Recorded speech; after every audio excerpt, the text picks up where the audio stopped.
गले में तख्ती लटकाते हैं और ये कहते हुए सुना होगा कि जान बख्श दो, मैं ठेला चला करके पेट भर लूंगा लेकिन अपराध नहीं करूंगा।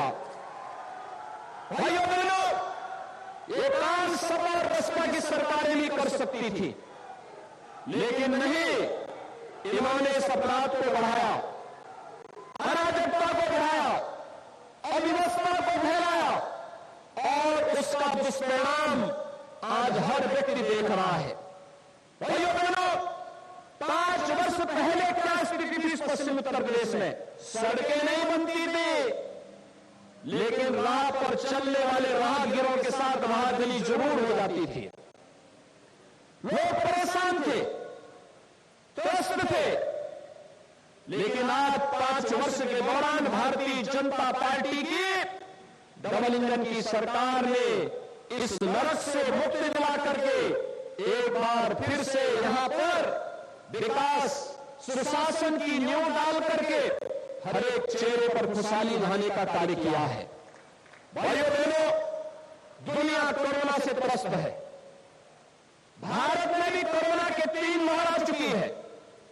प्रधानमंत्री मोदी जी के नेतृत्व में भारत के कोरोना प्रबंधन को दुनिया ने सराहा है और इसमें संभव हो पाया क्योंकि प्रधानमंत्री मोदी जी ने अपने देश के एक नागरिक की जिम्मेदारी स्वयं लेकर के, जैसे एक अभिभावक अपने परिवार को पूरी जवाबदेही के साथ उसकी सुरक्षा और उसके बारे में हर प्रकार की सुविधा का ध्यान रखता है, ऐसे ही भारत के 135 करोड़ लोगों को इस महामारी से बचाने के लिए प्रधानमंत्री मोदी जी के नेतृत्व में जिस तरीके से बेहतर कोरोना प्रबंधन का कार्य देश के अंदर हुआ, आज दुनिया में हर एक जगह उसकी सराहना होती है, दुनिया उसकी सराहना कर रही है।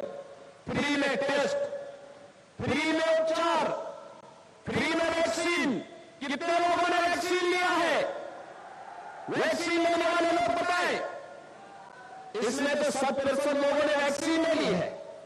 भाइयों बहनों, मेरी आपसे अपील है, अगर 100% लोग वैक्सीन ले लिए हैं तो भाइयों बहनों, जो लोग वैक्सीन के खिलाफ दुष्प्रचार करते थे, जो लोग आपके जीवन के साथ खिलवाड़ कर रहे थे, कहते थे मोदी वैक्सीन है, बीजेपी वैक्सीन है, आज समय आ गया है, अपने वोट की कीमत से उन चेहरों पर तमाचा मारिए और बोलिए मोदी वैक्सीन और बीजेपी वैक्सीन ने ही हमारी जान को बचाया है इस महामारी में। इस वैक्सीन की ये कीमत है, ये वैक्सीन ही इतनी प्रभावी है। भारत के अंदर प्रधानमंत्री मोदी जी के मार्गदर्शन में बनी वैक्सीन दुनिया की सबसे प्रभावी वैक्सीन में से एक है और इसीलिए आज मैं आप सबका आह्वान करने के लिए आया हूं। भाइयों बहनों, मेडिकल कॉलेज हो, फ्री में वैक्सीन हो और डबल इंजन की भाजपा की सरकार है तो डबल डोज राशन भी प्राप्त हो रहा है ना, हो रहा है। 5 साल पहले बिजली मिलती थी, आज तो बिजली मिल रही है ना। भाइयों बहनों, सपा बसपा के लोग अंधेरे में रहने के आदी थे। एक कहावत है ना, चांदनी रात चोरों को अच्छी लगती है। वे डकैती इसी में डलवाते थे। विकास के कार्य में डकैती हो, अराजकता हो, राजनी हो, छिनेती हो, ये उसी अंधेरे में लोग डलवाते थे। लेकिन आज बिजली की रोशनी से हर घर जगमगा रहा है। प्रधानमंत्री मोदी जी ने गरीब को घर भी दिया, हर घर तक बिजली भी पहुंचाया, हर घर तक रसोई गैस का कनेक्शन भी पहुंचाया और 15 करोड़ गरीबों को फ्री में राशन की सुविधा का लाभ भी किसी ने दिया है। ये प्रधानमंत्री मोदी जी के कारण प्राप्त हो रहा है, भारतीय जनता पार्टी के कारण प्राप्त हो रहा है। फ्री में बिजली, फ्री में उपचार, फ्री में टेस्ट, फ्री में वैक्सीन और हर व्यक्ति को फ्री में राशन की सुविधा का लाभ भी देश के अंदर जहां कहीं भी बिजनौर के लोग फंसे थे, स्पेशल ट्रेन चला करके उन्हें सुरक्षित वापस पहुंचाने का कार्य भी किसी ने किया है। ये भारतीय जनता पार्टी की डबल इंजन की सरकार ने किया है। भाइयों बहनों, गरीब किसानों को फसल ऋण की माफी रही हो या फिर हम सब जानते हैं कि इन किसानों के जीवन में परिवर्तन लाने के लिए किस प्रकार से प्रधानमंत्री किसान सम्मान निधि का लाभ हर एक किसान तक पहुंचाने का कार्य हो रहा है। 1,58,000 करोड़ रुपए से भी गन्ना किसानों के गन्ना मूल्य का भुगतान हो चुका है। और भाइयों बहनों, यही नहीं, किसान को उसकी लागत का 1.5 गुना लागत मिले, यह सुविधा भी आज भारत सरकार ने की है।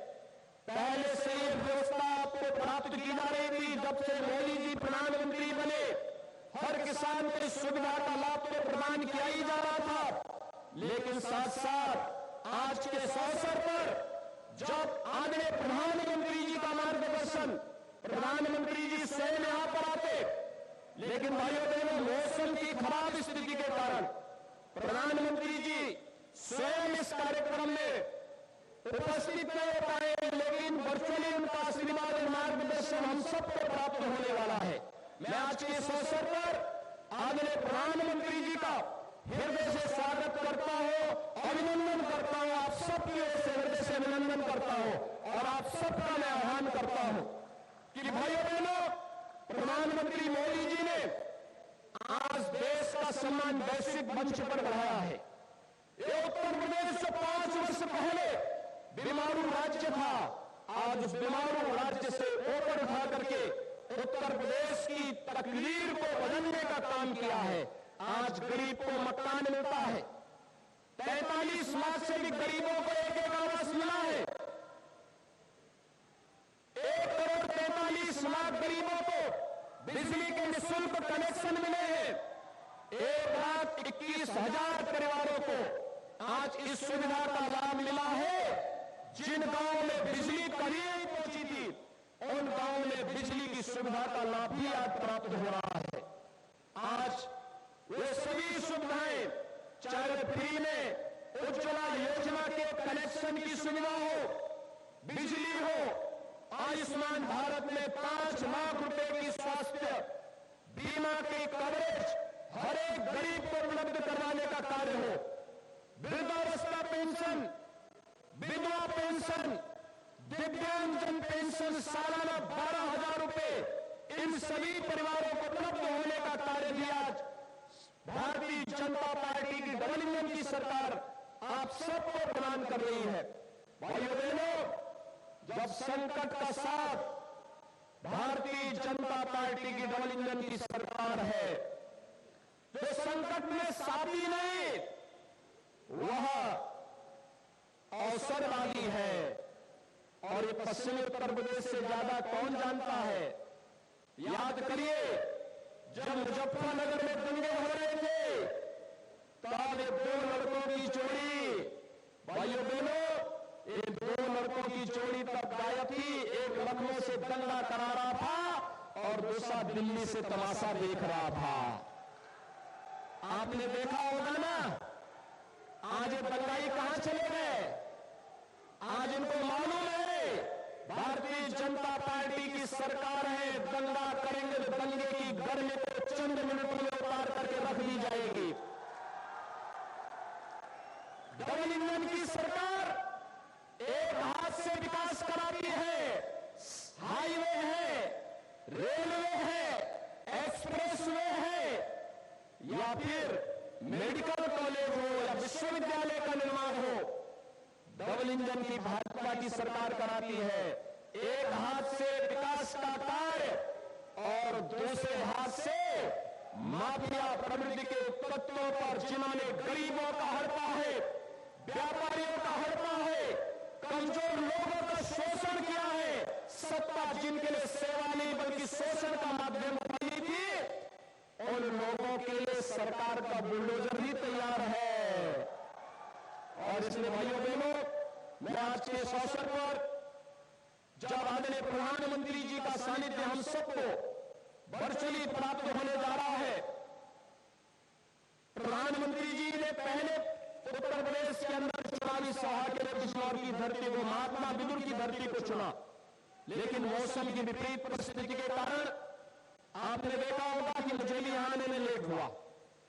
प्रधानमंत्री जी का जो हेलीकॉप्टर है वो यहां नहीं पहुंच पा रहा है। वर्चुअली प्रधानमंत्री जी हम सबको यहां पर अपना संबोधन देंगे, अपना मार्गदर्शन देंगे। इस सामने जो स्क्रीन लगी हुई है, इस स्क्रीन पर प्रधानमंत्री जी का उद्बोधन सभी लोग सुनेंगे।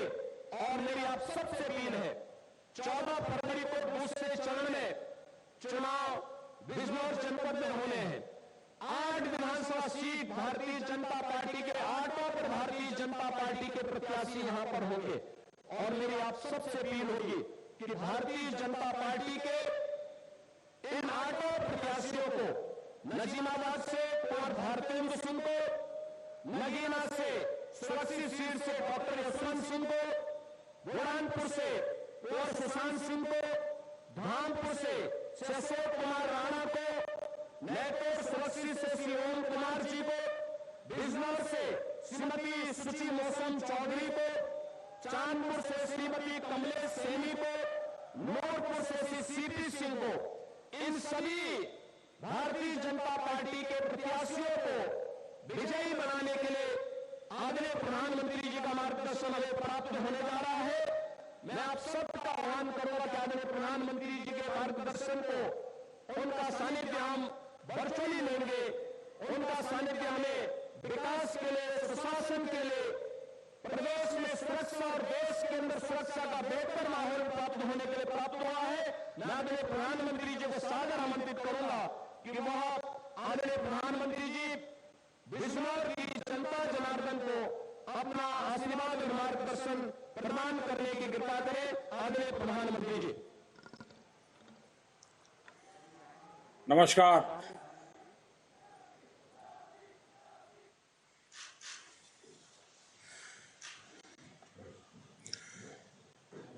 मंच पर उपस्थित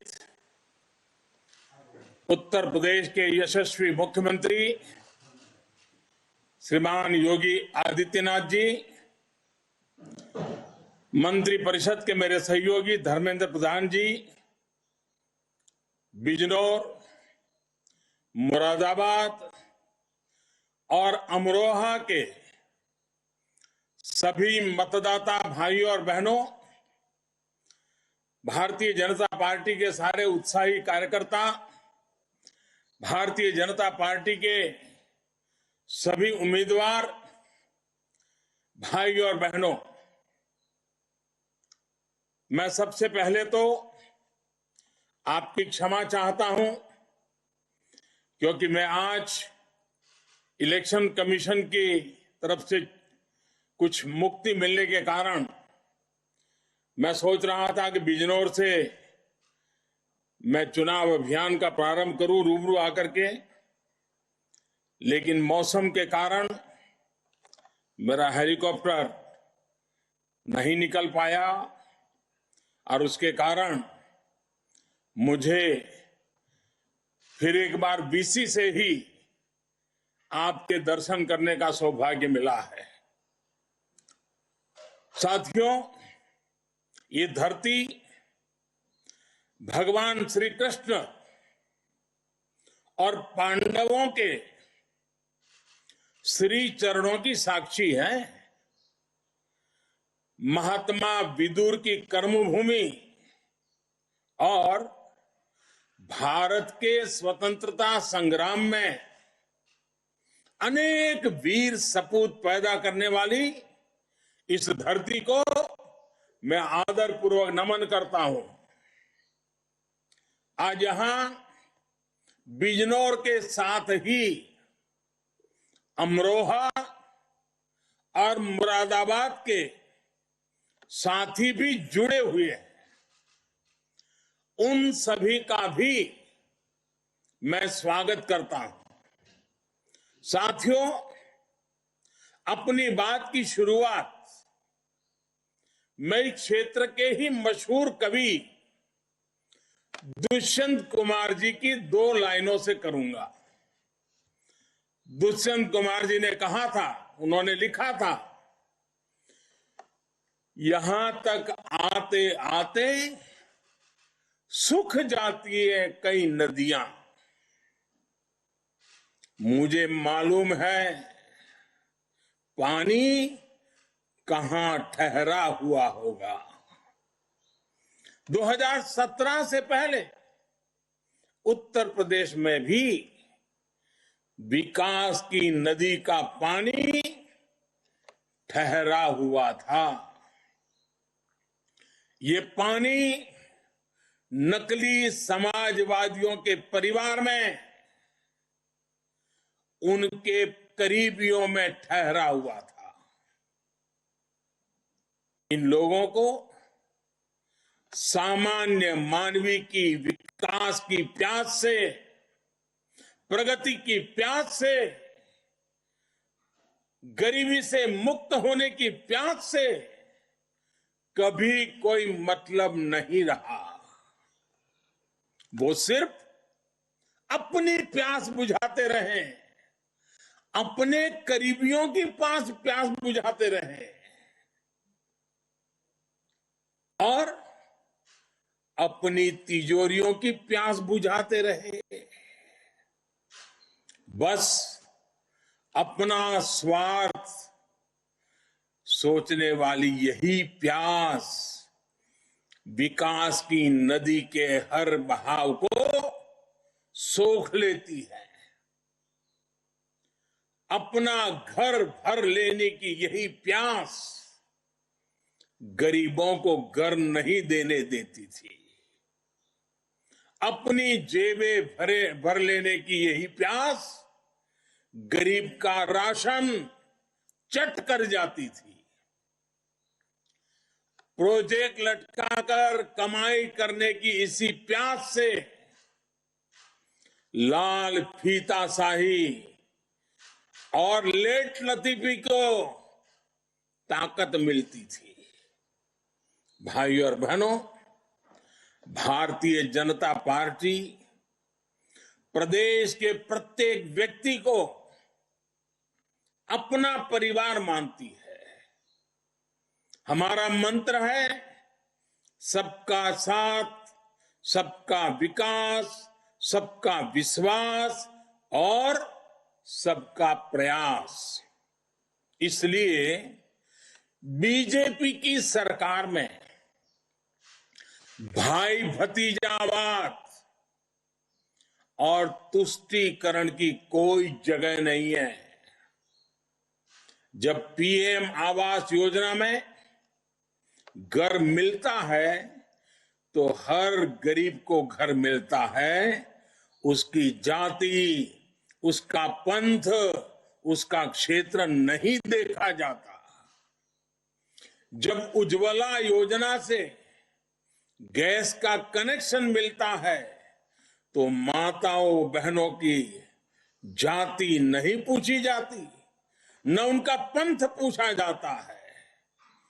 हमारी सरकार में जब मुफ्त राशन मिलता है तो किसी भी की बिरादरी, किसी का समाज, कौन क्या है, ये किसका बेटा है, क्या है, कुछ नहीं जाना पूछा जाता। जब गन्ना किसान का बकाया भुगतान किया जाता है, सिंचाई का पानी मिलता है, वो सभी को बराबरी से मिलता है। ये फर्क मेरे उत्तर प्रदेश के किसान, मेरे उत्तर प्रदेश के गरीब भाई बहन, मेरे उत्तर प्रदेश के नौजवान, ये फर्क जो है ना, इसको कभी भूल नहीं सकते हैं। जो लोग आज जात पात के नाम पर वोट मांग रहे हैं, जाति का वास्ता दे रहे हैं, सत्ता में आने पर इन्हें केवल ही केवल उनके परिवार का स्वार्थ याद रहता है। साथियों, पिछले 5 साल में योगी जी की सरकार का प्रयास रहा है कि विकास कुछ ही इलाकों तक सीमित नहीं रहना चाहिए। इसी सोच के साथ हमारी सरकार मुरादाबाद, बिजनौर, अमरोहा जैसे शहरों में भी कनेक्टिविटी बढ़ा रही है। करीब 500 किलोमीटर का दिल्ली लखनऊ इकोनॉमिक कॉरिडोर भी मुरादाबाद से ही होकर गुजरेगा। अलीगढ़ मुरादाबाद कॉरिडोर का काम भी तेजी से पूरा किया जा रहा है। डबल इंजन की भाजपा सरकार में मुरादाबाद बरेली कॉरिडोर भी पूरा होने जा रहा है।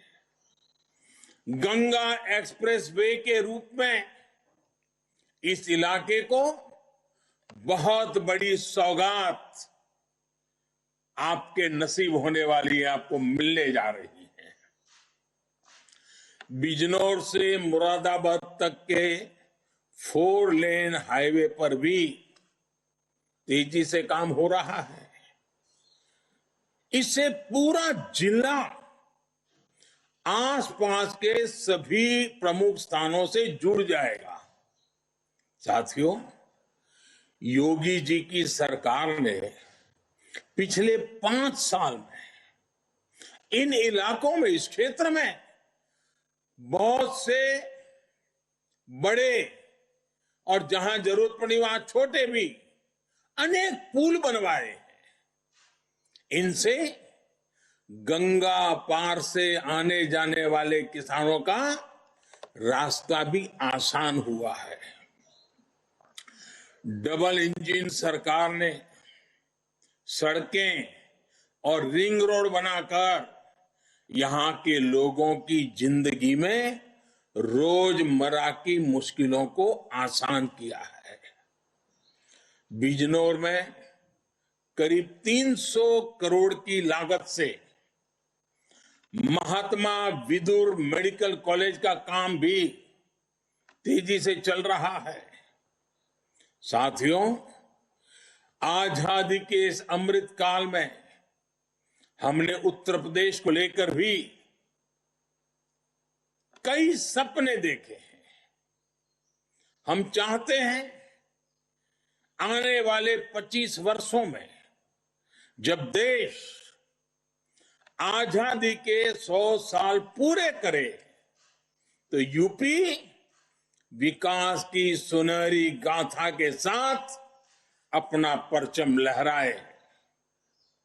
हमारी सरकार लगातार कोशिश में जुटी है यहां के व्यापारियों, उद्यमियों, किसानों को हर संभव सहायता दी जाए। हमारी सरकार ने बिजनौर की नगीना काष्ठ कला को 1 डिस्ट्रिक्ट 1 प्रोडक्ट योजना में शामिल किया है। इस वजह से आज बिजनौर की कला की पहचान विदेशों में और बढ़ रही है। दुनिया भर में मशहूर मुरादाबाद के पीतल को भी 1 डिस्ट्रिक्ट 1 प्रोडक्ट योजना से जोड़ा गया है। हमारी कोशिश है कि पीतल नगरी मुरादाबाद दुनिया में सोने सी चमक हासिल करे। आने वाले समय में यहां पर इंडस्ट्रियल पार्क लगेगा और 2 कॉमन फैसिलिटी सेंटर भी बनेंगे।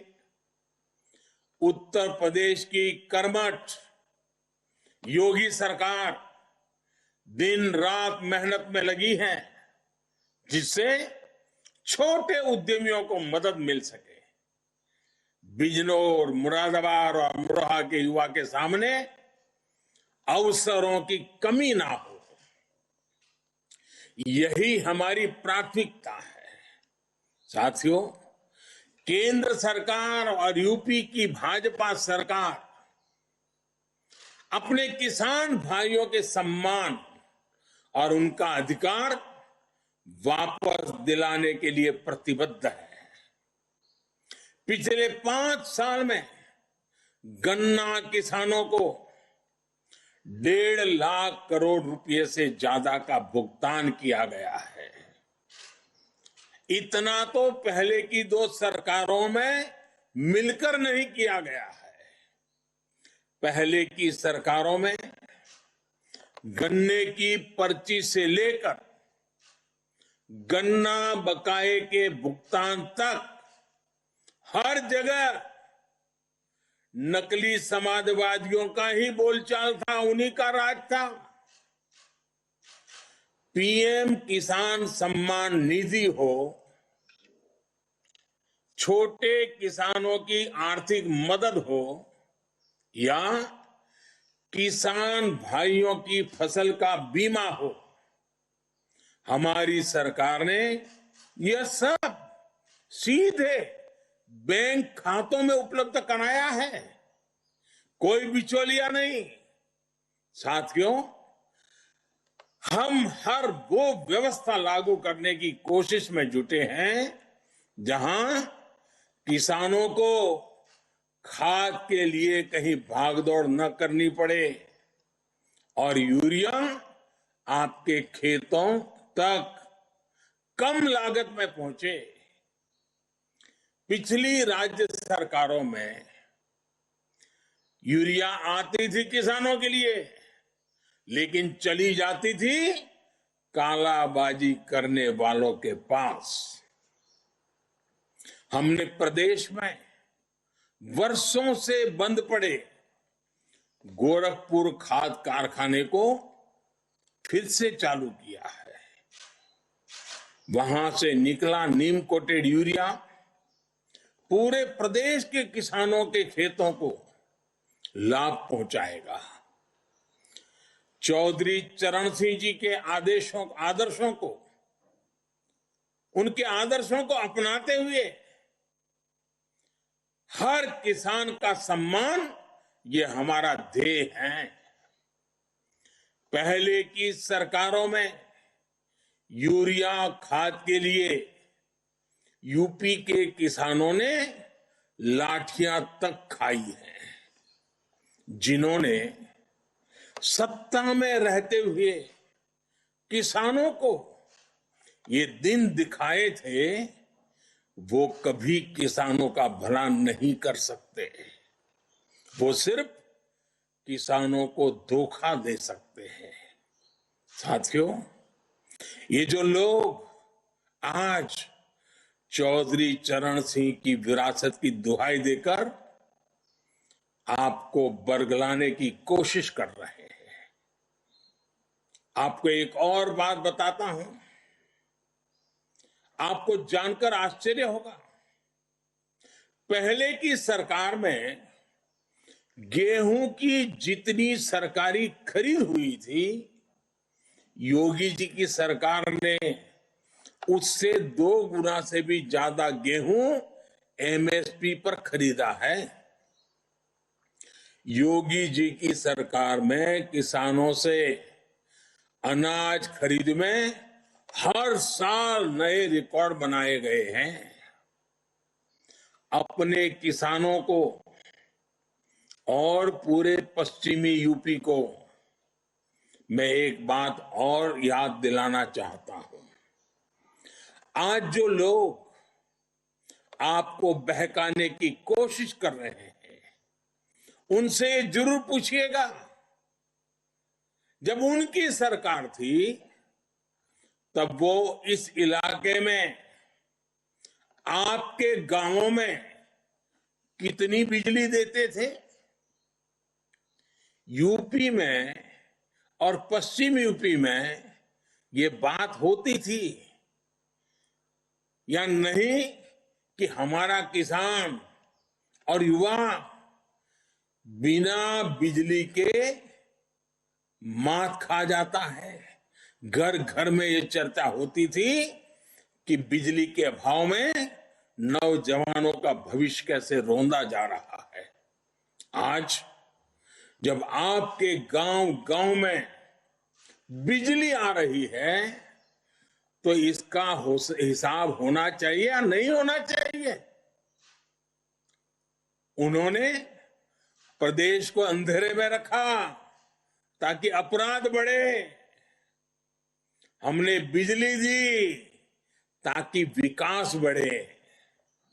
भाइयों और बहनों, पहले की सरकारों ने यूपी का बहुत समय गंवा दिया है। अब यूपी को उस नुकसान की भरपाई करते हुए और तेजी से आगे बढ़ना है। पहले की सरकारों का मॉडल समस्या पैदा करो, फिर सहानुभूति के नाम पर सब समेट लो का था। उनके इस मॉडल से किसान, नौजवान, गरीब, शोषित, दलित सब परेशान थे। आप याद करिए, महिलाओं से, हमारी बहनों बेटियों से छेड़छाड़ कितनी आम बात थी।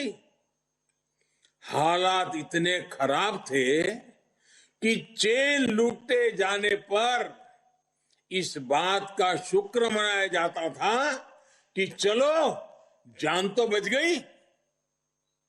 योगी जी की सरकार ने बेटियों को उस भय से मुक्त करके दिखाया है। हमने बेटियों को उनका असल सम्मान दिलाया है। हमारी सरकार ने बिजनौर, मुरादाबाद और अमरोहा में हजारों बहनों को उज्ज्वला के जरिए मुफ्त कनेक्शन देकर उनका जीवन आसान बनाया है। पिछले 5 साल में इन इलाकों में inter college, ITI, polytechnic, degree college बनवाए हैं। भाइयों और बहनों, पिछली सरकारों ने गरीब की कभी चिंता नहीं की। गरीब उनके लिए हमेशा राजनीति का माध्यम रहा। हमारी सरकार गरीब की हर जरूरत का ध्यान रखते हुए उसकी हर चिंता को कम करने का प्रयास कर रही है। आयुष्मान भारत के जरिए हमने गरीब को बीमारी के दौरान इलाज के खर्चे की चिंता से मुक्त किया है। इसका लाभ मुरादाबाद, बिजनौर और अमरोहा के 3 लाख से ज्यादा गरीब को सुनिश्चित हुआ है। आज यूपी में हर जिले में स्वास्थ्य सेवाओं की बेहतरी के लिए अस्पतालों का निर्माण हो रहा है। साथियों, आज उत्तर प्रदेश की जनता देख रही है, समझ रही है कि यूपी का विकास कौन कर सकता है। पहले उत्तर प्रदेश को शुद्ध जल भी नसीब नहीं होता था। आज हर गांव के हर परिवार को नल से जल की सुविधा दी जा रही है। और मेरी माताएं बहनें इन कामों के कारण हमें आशीर्वाद देती है। पहले गिनती के एक्सप्रेसवे थे, आज नए एक्सप्रेसवे बनकर तैयार हो चुके हैं। पहले की सरकारों ने यूपी की छवि को खराब किया। आज यूपी 5 अंतर्राष्ट्रीय एयरपोर्ट वाला देश का पहला राज्य बन रहा है। यह सिर्फ भाजपा की डबल इंजन सरकार में ही हो सकता है। क्योंकि हमारी सोच ईमानदार है और काम असरदार है। साथियों, एक बहुत जरूरी बात मैं पूरे यूपी और खासकर पश्चिमी यूपी के लोगों से कहना चाहता हूं। आपने देखा है कि योगी जी के शासन में अपराधी किस तरह खुद भागकर जेल गए और मांग करते रहे कि हमें बंद कर दो। वो सालों से इस चुनाव का इंतजार कर रहे हैं। उन्हें एक ही उम्मीद है कि जल्दी से जल्दी चुनाव आए, कैसे भी सरकार बदल जाए ताकि वो जेल से बाहर आ सके। ये अपराधी मना रहे हैं कि किसी भी तरह पुरानी वाली माफिया राज वाली सरकार आ जाए। जो अपराधी यूपी छोड़कर भाग गए थे वो भी उम्मीद लगाए बैठे हैं कि सरकार बदले तो फिर से लौटकर आए। ये अपराधी चाहते हैं कि लूट, डकैती, छिनैती का जो धंधा 5 साल से ठप पड़ा है, यूपी की जनता से उसकी भरपाई करें, बदला लेने के मूड में हैं। इनके गुर्गे भी पूरी ताकत लगाए हुए हैं। ये लोग जात पात के नाम पर बंटवारा करके भाजपा को रोकना चाहते हैं। मैं आपसे कहना चाहता हूं, इस खेल से सावधान रहिएगा। इस चुनाव में और कुछ नहीं देखना है, केवल कमल छाप देखना है, केवल भाजपा को देखना है। भाजपा आएगी तो आपकी सुरक्षा होगी। ये आएंगे तो गुंडों के सपने पूरे होंगे। जब आप वोट डालने जाएं तो भी जरूर याद रखें, आप यूपी के लिए ही नहीं बल्कि देश के लिए भी वोट दे रहे हैं। आप यूपी के मतदाता हैं और यूपी के विकास के बिना देश का विकास भी नहीं हो सकता। यूपी के मतदाता हमेशा ये याद रखकर वोट देते हैं। पिछले कई चुनावों ने आपने ये साबित करके दिखाया है। आज भी आपका जोश बता रहा है, एकजुट होकर आप सही फैसला लेने को तैयार हैं। इसलिए यूपी ने ही जिस मिजाज से यूपी में मैं देख रहा हूं, यूपी ने है भरी हुंकार, एक बार फिर योगी सरकार। मेरा आप सभी से एक और आग्रह है, मतदान के दिन इसी प्रकार की तेजी से, इसी प्रकार के उत्साह से मतदान कीजिएगा। पहले मतदान फिर जलपान। इन्हीं शब्दों के साथ आप सबको फिर से एक बार रूबरू नहीं पहुंच पाने के लिए क्षमा चाहता हूं। आप सबका बहुत बहुत धन्यवाद। मेरे साथ पूरी ताकत से बोलिए, भारत माता की। दोनों हाथ ऊपर करके बोलिए, भारत माता की, भारत माता की, भारत माता की। बहुत बहुत धन्यवाद।